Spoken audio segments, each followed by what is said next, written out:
in one of the jack-up drilling rigs deployed in the western coast of India for drilling operations. An incident occurred which resulted in the loss of a roustabout during the month of June in 2021. Let's review the incident and its learnings. What happened? The incident sequence began with the team preparing for the task of moving two HD-35 tongs from heavy tool store, which is below the main deck, through the hatch on the main deck to cantilever deck using starboard crane. One roustabout, IP, one banksman and a crane operator were assigned for the task who went to their respective areas to perform the task after conducting the toolbox talk. The roustabout with the radio to the main deck near the hatch, the banksman to the cantilever to give signal, and the crane operator to operate the crane.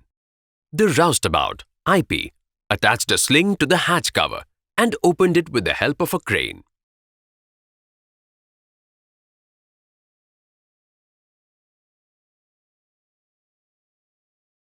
He secured the hatch cover using a bolt or snug fit on Samson post and detached the crane sling. He, IP, then entered the hatch through a permanent stepladder. The IP was waiting for the sling to be lowered down in the heavy tool store. But as it was not seen, he decided to get back to the main deck through the stepladder and check. When he almost reached the top, there was a loud thud. The banksman saw that the IP was trapped between the hatch cover and the deck plate. The banksman, looking into the same, immediately rushed towards the main deck, calling other crew members. The hatch cover was lifted with the help of a crane. The IP was taken to the rig doctor, who administered the necessary first aid. The IP was immediately shifted to Mumbai via night medevac. Let us see what was the immediate cause of the incident. Falling of hatch cover over the IP. The sling attached to the crane got stuck on the hatch cover while it was being cleared by the crane. Due to the shackle being snagged on the hatch, the securing bolt stripped out of the hatch securing pad eye. The injured person attempted to come out of the hatch to free the same, while the sling was still in tension. At this point, the sling disengaged from the hatch cover, which closed uncontrollably, trapping the injured person between the hatch cover and the deck kickplate. Let's discuss the root causes of the incident one by one. Insufficient manpower allocation. Only one person was involved in the job of securing hatch cover, post which the IP went inside to the heavy tool store.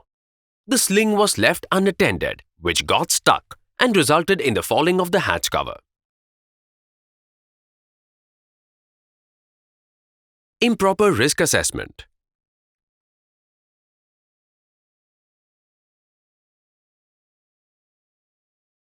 Risk assessment covered only hazards related to opening of the hatch, but missed hazards for transferring of material from or through the heavy tool store.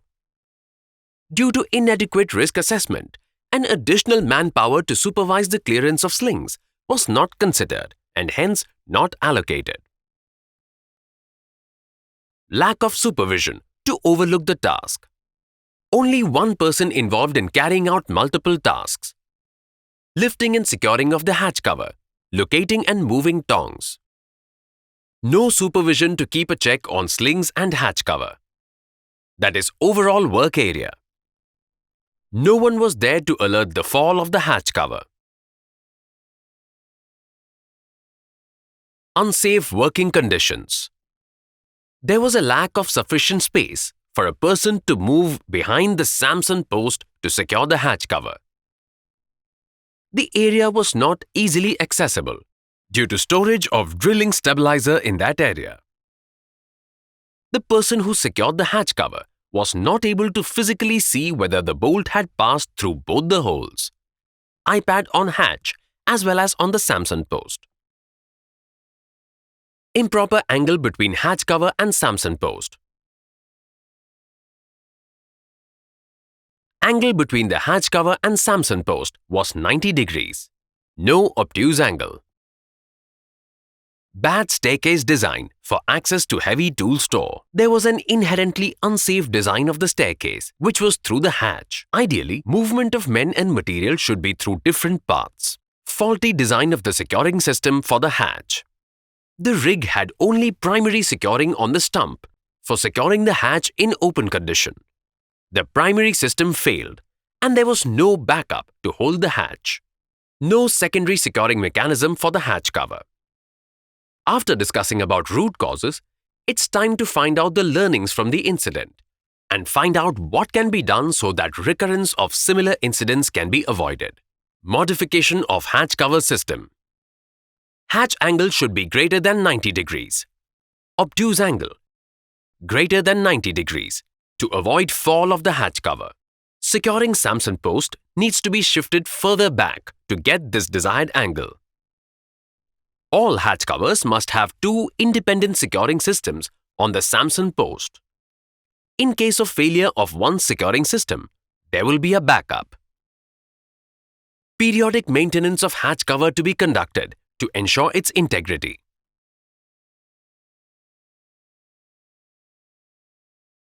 Adequate risk assessment. Risk assessment shall identify all the risks associated with the job, along with effective implementation of the mitigation measures.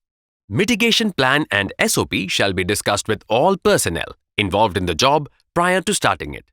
Supervisor to be present for critical operations. One person shall be deployed for supervision of critical jobs. In this operation, a supervisor would have supervised the lifting and securing of the hatch cover. He could have alerted the IP not to come out during this inadvertent situation.